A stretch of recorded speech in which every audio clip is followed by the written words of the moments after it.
I love tiny computers and I love all of the cool premium innovations that are being done in the space, which is why I'm excited to look at the Thor Zone NANOQ R and S. A really cool small form factor option that has had a lot of hype around it lately. And oh, look at the color on this. And also interesting packaging. This is there's like no cardboard. I guess there's cardboard inside the case, but other than that, it's just foam and the outside of it. I love this color already. This is sick. It comes in 3 colors. It comes in a graphite, which is what I imagine this to be, silver and black, white, black, and black. Some of the front pieces appear to have fallen off in shipping. Is that supposed to be, like, what happened? Is that supposed to be glued? Did this come out? Oh. It brokey. Okay, a bit of a rough start. On top of the hype for this case, there's also been a little bit of controversy about QC issues. Thor Zone, they're a really new case manufacturer. They've only been in the game for like 5 years. I think they had a Kickstarter a couple years back that was successful. They released and got the case to a lot of people, but obviously it was not without troubles. Like any sort of Kickstart operation, scaling up is always difficult, but they're back again and well, it seems like they still need to work on their QC because that's tough. But we can talk about that. This is actually a feature. They have swappable things. What? Front pieces. When they don't fall off, these are supposed to be replaceable with like a walnut or a carbon one. I think the walnut looks pretty sick. It reminds me of like the Fractal North or the Terra. This is their bigger case. This is the R. I do want to take a quick peek at their smaller case and also see if we got a different color. So this is what the silver looks like. It's funny that the packaging didn't match the color, because this one, the packaging matches. That one, they said, nah, too tired, too hard. The color is very MAC. Johnny Ive would be proud. The outside frame on this is anodized aluminum, and the inside is steel, mostly. It's kind of like a frame with a really nice shroud that goes over the outside of it, and I'll show you what I mean in just a bit. So the 2 sizes, the S and the R, are 11 liters and 16 liters respectively, and both are fairly compatible with a lot of different hardware. The R supports up to 4-slot GPUs, whereas it's just 3-slot GPUs on the smaller one. And there's a slight bit of difference in height for CPU coolers, but this being kind of an AIO-focused case, at least that's how I see it, you're not gonna have too many problems with compatibility. Because of our part selection, we're gonna go with the big case. Also, I think the color's better. This doesn't come with instructions. There is a QR code on the box that has a link to the instructions. I printed them off for my convenience. And I forgot to double side it, so I feel bad about the environment. To unlock it, we just move these and then look what's in here. It's our sponsor. Thanks to MotionGrey for sponsoring this video. Desks! We all use them, we all need them. But is your desk as good as it can be? Probably not. MotionGrey offers sit-to-stand desks in a wide variety of models and sizes. They're simple to assemble and fully customizable with a bunch of available accessories, so you're sure to be able to pick one out that suits your needs. They also have a range of ergonomic chairs available, with each one focusing on adjustability, affordability, and providing maximum comfort. Check out MotionGrey at the link below and use code Linus for 10% off your purchase. This is a lot of metal, just this. Like, look at how thick that is. That's like, gotta be like a half, like 4 millimeters or maybe 5 millimeters of metal all the way around. And it's really smooth. The edges are really, really well done. It's not sharp. This alone is not cheap. It comes with an AIO. It's not in its original packaging, which is fine. It's the least premium thing I've encountered so far. This is an Asetek pump. It's their Gen 7 pump. Asetek, you might not know of them, but they actually make like most of the AIOs for other companies. You can see that this one's really small. So like what a lot of companies do is that they get this AIO, they swap out like the cold plate, they swap out the housing, and then bada bing, bada boom, you have a different AIO with your own brand name on it.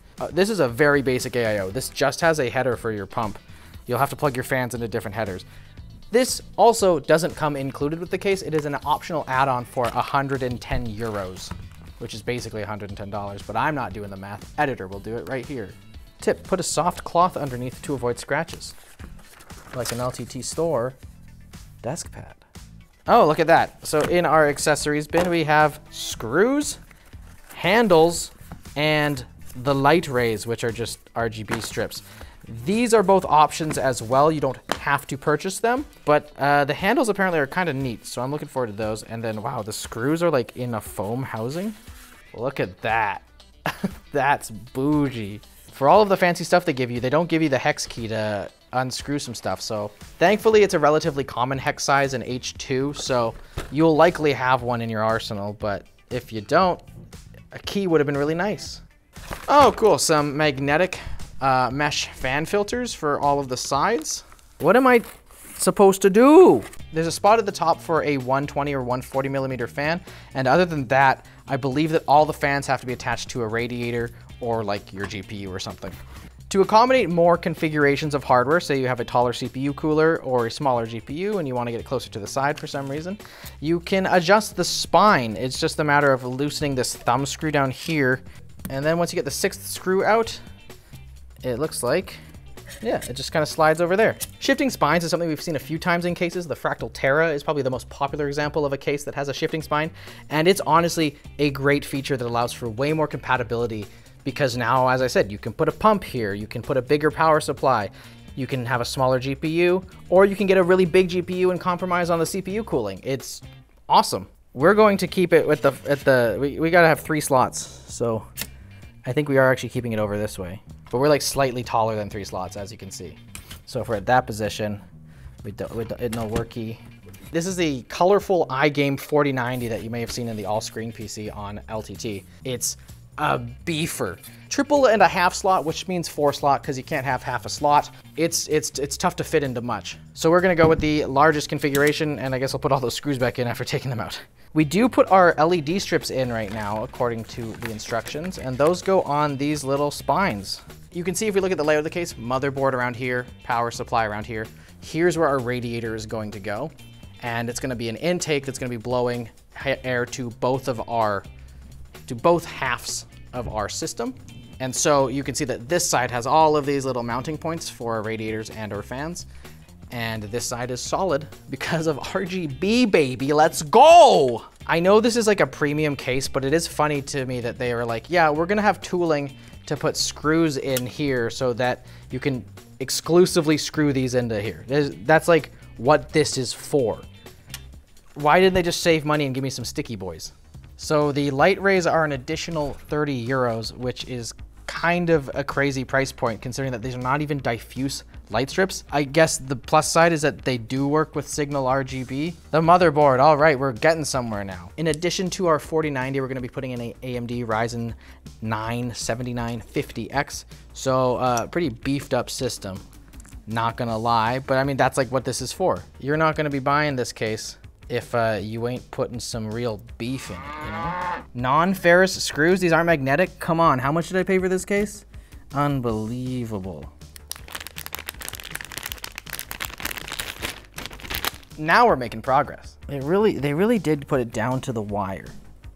If you look, there's like, this goes like exactly to the width of this. I think you might even lose some compatibility if you put the LED strips in.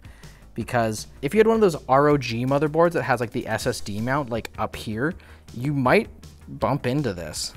Like even the plug for the LED is actually like interfering with my ability to plug this in a little bit.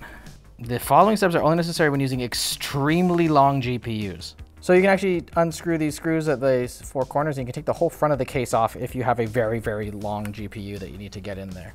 All right, power supply time. The Cooler Master V1100, it's an 1100 watt SFX power supply that kind of cheats the SFX spec by having these little things sticking out, but it's still crazy that they fit that much power into such a small little guy. It would be nice if they had like the other components printed in the instructions so you kind of had a little bit easier time, you know, orienting yourself, but they don't. I find this level of GPU sag very concerning, and there's no screws or anything to mount it into the actual back panel. Like you can see, we're just kind of hovering here. All of the support, it's a lot of stress on the PCIe slot. So I'm gonna just like kind of tie it in while I'm working with it. And then hopefully that'll prevent that. Because once the side panel's in, it's not gonna sag too much. I'm really like wondering if I missed something. So I thought that this like power supply was gonna be kind of like mounted like on these 2 top bars here. But what it's actually going to be doing is just hanging from these little bars as they insert from here and then it will screw in through the backside, and then this will just be like attached there. A little bit weird, again, a little bit less stable than I would kind of want, especially for a case that comes with a handle, which means like maybe you'll be moving it around. But again, once we get all the cables in, maybe things will kind of hold themselves into place, though I don't usually want to just rely on the rest of my hardware to hold my hardware in place. One thing I do like is that you can see on the mount right here is that we do have, again, an adjustable height for increased compatibility. That's something like everything in this case seems to have that. We like just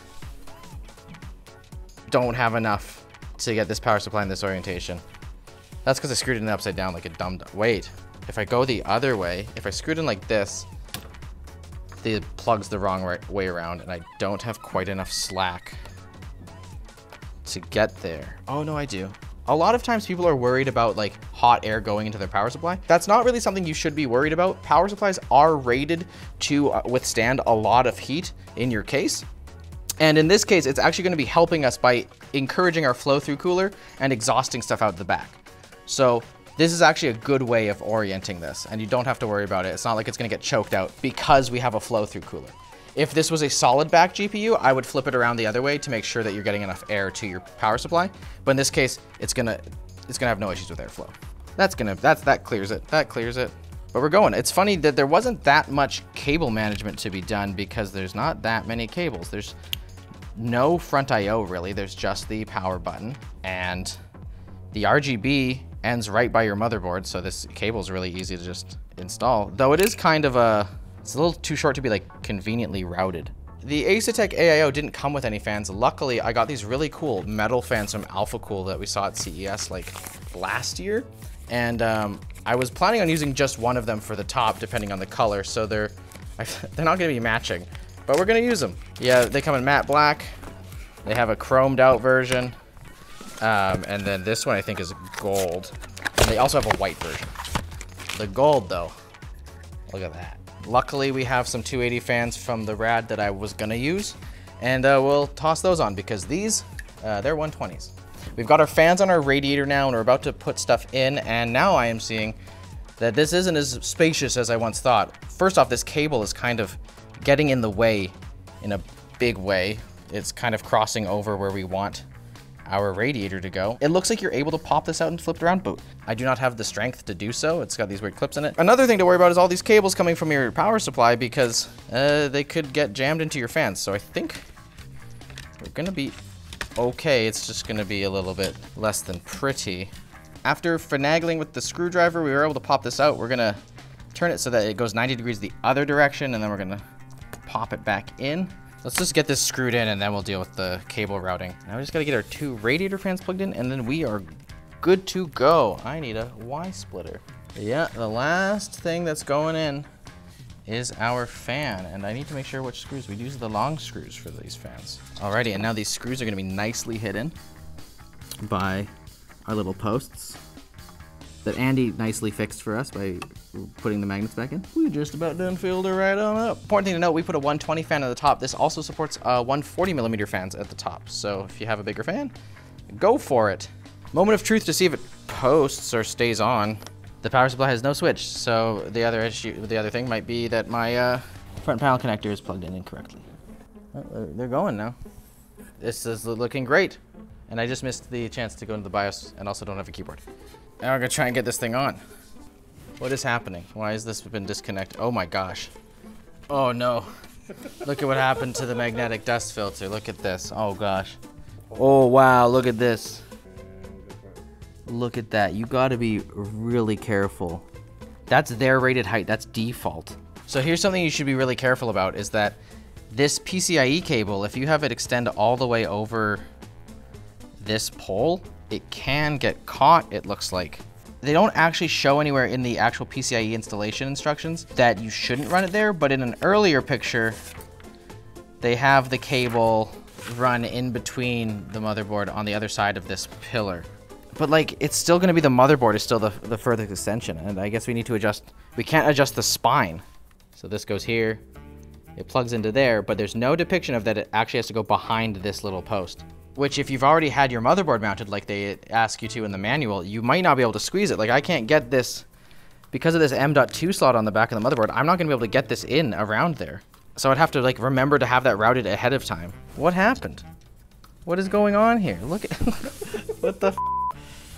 Okay, you have to be really, really careful about your cables and stuff inside because it's a really tight fit. There's not a lot of wiggle room between the outer walls of the case. I slid it in there, and now it looks pretty freaking sick. Not gonna lie. I'm now really excited about this again. Now, this case actually supports a couple different orientations. You can put the feet of the case on in multiple spots. Oh, we also haven't installed the handles. So yeah, the case feet are included with the rest of the screws and stuff. And these are just like little stick-on ones. They go into these little holes. So you can orient your case anywhere where you have these holes. The locks are disengaged. It's just that I think there's just so much pressure from the cables. Andy, can you put like a hand here? There we go. You just need to make sure that your cables are really tucked away because we didn't have this much trouble getting it out before the cables were in. Here we go. So now what I was trying to say was that if we want to get the handles in, we have to take out these bottom posts, and I don't want to do that because boy am I tired. Then you get the handles at the back like this. It's kind of a weird spot for handles in terms of carrying the case, but it does allow you to mount it vertically without having your cables be totally blocked off, right? So you'll be able to have a nice case that's taller but takes up less desk footprint. It's not perfect. There's some issues with like overall refinement, like especially on this middle piece. I mean, and you also saw that the front things fell off. But the finish on this middle piece is kind of rough. The GPU mount's really sketchy. I ended up having to use cable ties and stuff like that. So I would love to see like a proper bracket integrated into this system. And the final kind of big issue is the price. This thing ain't cheap. This version, the NANOQ R, is 364 euro, which is a lot of money. And the smaller cousin, the S, is 320 euro. But you can also get both of these cases as open frame cases, basically without the outer shell, for 249 euro for the small one and 274 euro for the big one. So you're kind of paying like 90 bucks just for this outside shell.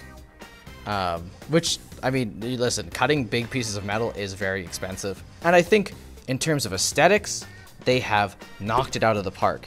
In terms of parts compatibility, they've done a great job. In terms of the build experience, I'm impressed by the manual, especially for a small company. There's airflow on every side of the case. There's room for lots of radiators and our other coolers. So if you're like kind of looking for something in this space that has a similar amount of hardware compatibility, but probably isn't as premium of a price, for the big guy, I would say look at something like the SUP-D Meshlicious. That's a great case that's about the same size. It's only $160 compared to like the 360 that this is. And if you're looking at something comparable to this in terms of volume, look at the Form DT1 if you can get it. Oh, look at this blue. I know, right? It's so nice. We're just running Cinebench and Combustor at the same time. We're not having any problems. Like obviously our CPU's running really fast. After toying around with like fans and stuff, I kind of realized there's a bit of an issue, is that this is the right side up orientation based on the NANOQ logo, which means our feet should be going under here so that we can display it properly. But the feet that are included, they don't provide much clearance, and that is where our radiator fan is. What I think would be worthwhile would be actually having this flipped upside down. This is the bottom, so that your radiators can exhaust out the top and everything can kind of breathe a little bit better. Unless you're on a hard surface, this is really gonna choke your intake. Even on a hard surface, that's not a lot of clearance. Quick little pickup. Turns out that they actually are fixing a lot of the problems that I had with it in the production version. They're fixing the GPU mount, apparently. They're adding another screw to the back. Hopefully they add a little bit more because I still worry about sag even with their solution. They also include a hex key in the box now. Thank you. It was annoying to have to get my own. The front little logo is now flippable, so it works in both orientations of the case, whether you have the rad up or down, and they're fixing the magnets so that they don't like fall off. But they haven't fixed the PCIe cable, which I'm still a little worried about. So who knows? Overall thoughts, I just think this is a really cool case. It's really expensive, but it is very premium. There was a little bit of controversy about QC from their previous case, and it looks like they're still kind of working on those, considering that they sent us one that kind of broke on the top, as well as some weird finish issues, despite the fact that they're a Swedish company. But gosh, is it not just beautiful? I mean, look at it. Do you know what else is beautiful? People who subscribe to ShortCircuit. So why don't you click that button down there, and then you can watch more awesome content. And if you got time right now, why don't you check out my unboxing of the Fractal Terra? It's a pretty cool case. I own it myself.